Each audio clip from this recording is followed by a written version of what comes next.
balalar. Бүгінгі сабаққа қош келдіңіз. Олай болса бір-бірімізбен амандасып алайық. Тамаша.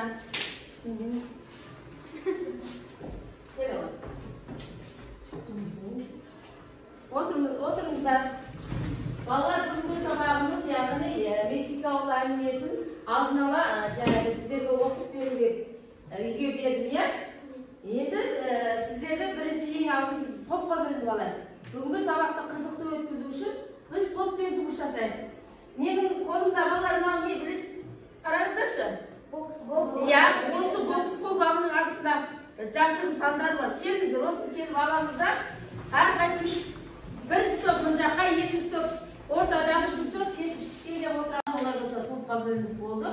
Бүгінгі сабағымыздың мақсаты, оқу мақсатымыз этикалық шығармалардың автор бейнесін анықтау. Сабақтың мақсаты шығармадағы кейіпкерлердің бейнесін анықтай алады. Кейіпкерлердің образын анықтау отырып, мінез-құлқын, көңіл-күйін, дүние көзқарасын талқылайды, өзіндік тұжырым жасаймыз. Олай болса енді балалар, біз әр топтан өз топ басшыларымызды сайлап алайықшы. Яғни мына топта Сара, мына топтан Әмина, мына топтан Біржан. Сіздерге мен мынандай парақ берем, бұл парақтан сіздердің әр топтағы балаларыңыздың балдарын қойып отырасыздар. Бір сұрақ екі балдан. Түсінікті ғой? Әр топтағы балаларыңыздың аты жөнін жазып алыңыздар.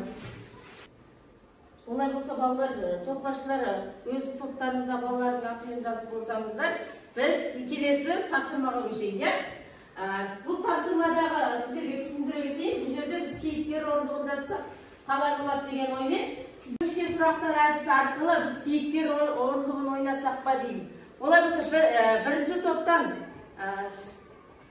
кім шығады? Кейіпкер орындығына кім шығады? Ералы шыға ғой. Ералы, яғни бұл жердегі жек оның ролын сомдайды. Осыған сұрақтар қоямыз. Қане? Ақмара сұрақ қоямыз. Сіз неше жасыңыздан бастап шығарма жазуға қызықтыңыз? Мен 17 жасымнан бастап шығарма жазуға қызыға бастадым. Тамаша, отыра ғой. Келесі екінші топтан, бірінші топтан Иманәлі шыға ғой. Сұрақ қоямыз, Сара. Сіз қандай шығармаларыңыз бар? Сіздің қандай шығармаларыңыз бар? Менің Қат қызы, Қасқырдың баласы, Аяздың балалары, Үлкен үйдің қожасы және тағы басқа шығармаларым бар. Тамаша, отыра ғой. Келесі үшінші сұрақ бойынша кейіпкер орынға Айым шыға қойшы. Кім сұрақ қояды Айымға? Айымға сұрақ қоямыз. Әмина, үшінші сұрақты қойшы. Әмина, Айымға сұрақ қоя қойшы. Сұрақ. Сіз қай елдің белгілі жазушысыз? Мен Американың белгілі жазушысымын. Тамаша, отыра ғой. Олай болса балалар, жаңағы топты жұмыс жасауға бұрын тыңдалым бойынша мына тыңдалым мәтінін тыңдайық. Мексикалық әңгімесін бәріміз оқыған шығармыз.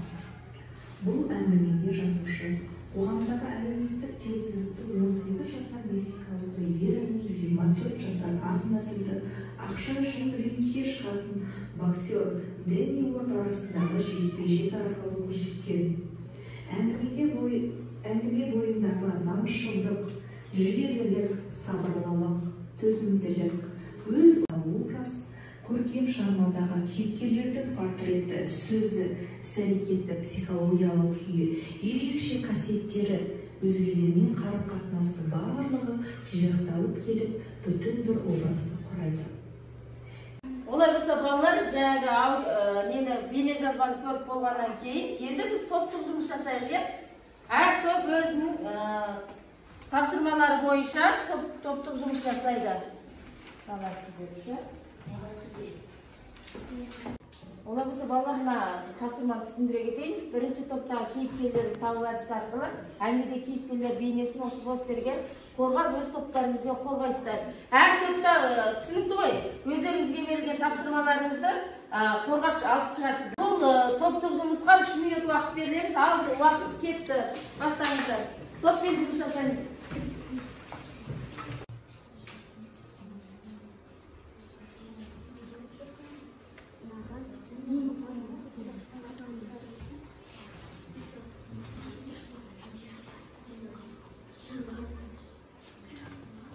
Балалар дайынбыз ба? Иә, біз болдық ендеше. Тамаша, отырамыз. Бірінші топ қорғайды, бірінші топ шығамыз. Бір тапсырмаларымыз кім яғни Бірінші тапсырма басты кейіпкер. Шығармалардың үзіндісі. Шаршап шалдығуды білмейтін халқы үшін күресті. Ақшаны ойлайтын адам. Шилап көтіп. Тамаша, отыра қойыңыздар. Жақсы, өте жақсы, тамаша, жақсы болмақсыздар. Келесі екінші топ шығамыз. Ревера атақ пен ақша марапат пен мәртебе үшін айқасты. Жалған. Ревера осы рингте күрестің өзі революция үшін жеңіспен Мексиканың жеңіс деп санайды. Ақиқат. Топ қорғаймыз кәне?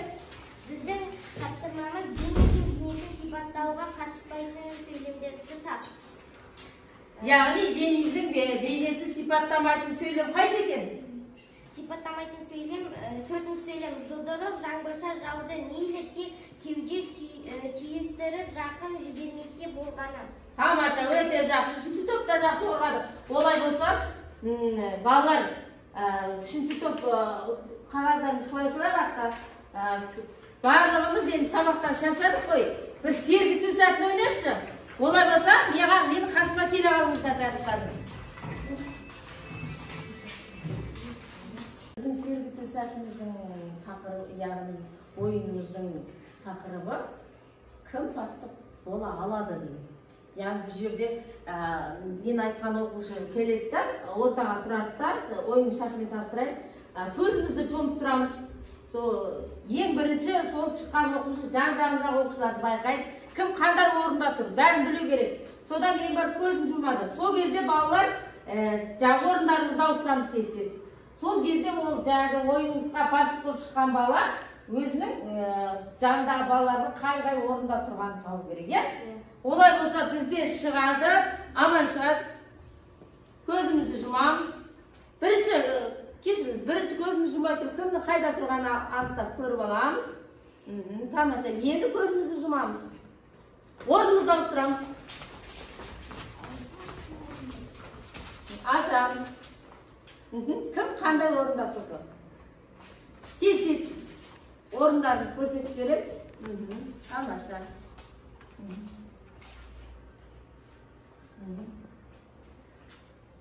Дұрыстап ма балалар? Жоқ. Ренжімеңізсіз. Бастық бола алмайсыз. Келесі, екінші шығады. Сара, көзімізді жұмамыз. Бірінші көріп ал, кімнің қайда тұрған әпкені анықтап көріп аламыз. Енді көзімізді жұмамыз, орнымызды ауыстырамыз. Ашамыз көзімізді. Кең тұрақшы балалар. Кім қай жерде тұрды ауыстыр. Тез ауыстырып, орнына қоямыз.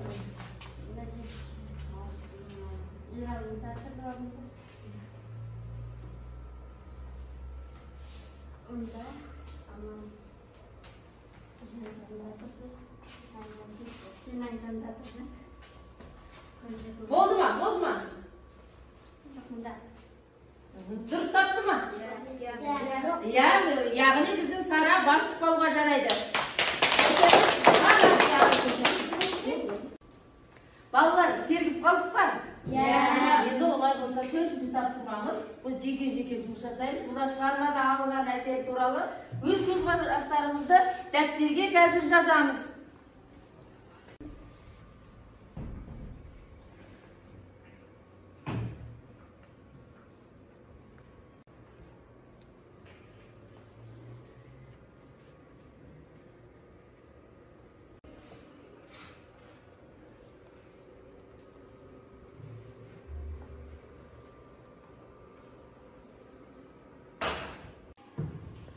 Балалар, уақыт бітті. Олай болса, бірінші топтан кім қорғайды? Сара, Шағыр, бірінші топ. Сенімділігінің арқасында Дениді жеңді. Ол қарапайым отбасынан шығып көтерілісте көз алдында ата-анасынан айырылды. Мексикалықтарға озбырлық көрсеткендері көре тура өз отаны үшін күресті. Ол небәрі 18 жаста еді. Өзі кішкентай болғанымен мықты, төзімді, намысшыл жігіт болды. Көрермен төресі және өзінің жаттықтырушысы да оның жеңілгенін қалады. Менің ойымша, қоғамда болып жатқан теңсіздіктерді көрген мексикалық Денидің ашуы ызасын осы күрестен байқауға болады. Осы шығарма арқылы әділеттілік әрқашан әділетсіздікті жеңеді деген ой туғызды. Тамаша, өте жақсы. Бақыттағы солай жазды деп ойлаймын. Ривера өзінің сенімділігінің арқасында Дениді жеңді. Ол қарапайым отбасынан шығып көтерілісте көз алдында көрсеткендері көре тұра өз отаны үшін.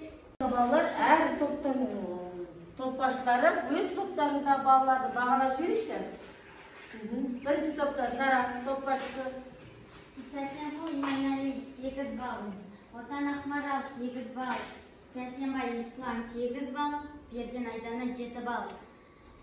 Қайрат Сара 9 балл. Әрқайсысын жеке-жеке жазу керек еді. Тапсырмада қандай-қандай әр тапсырмаға алған балдарымыз жазу керек еді. Жарайды, тамаша. Келесі екінші топта. Қамалжай қызы Лема 8 балл, Тұраш Аман 8 балл, Қайдарбек Еламан 7 балл, Жеңіспек Жанетке 8 балл, Құсайын Замина 9 балл. Сіз де солай жасапсыз. Келесі. Біржан Елеман 7 балл, Хамадиралы 8 балл, Нұржан Özge 8 балл, Талиайын 8 балл, Орал Біржан 8 балл. тамаша, олай болса балалар, бүгінгі сабағымызда қызықты, өте тамаша өтті деп ойлаймыз. Олай болса кері байланыс ретінде мына тапсырмаларды орындап келеміз. Келесі сабаққа жазып келеміз ескеріңіздер. Бүгінгі сабаққа қатысқандарыңызға рахмет. Қош сау болыңыздар.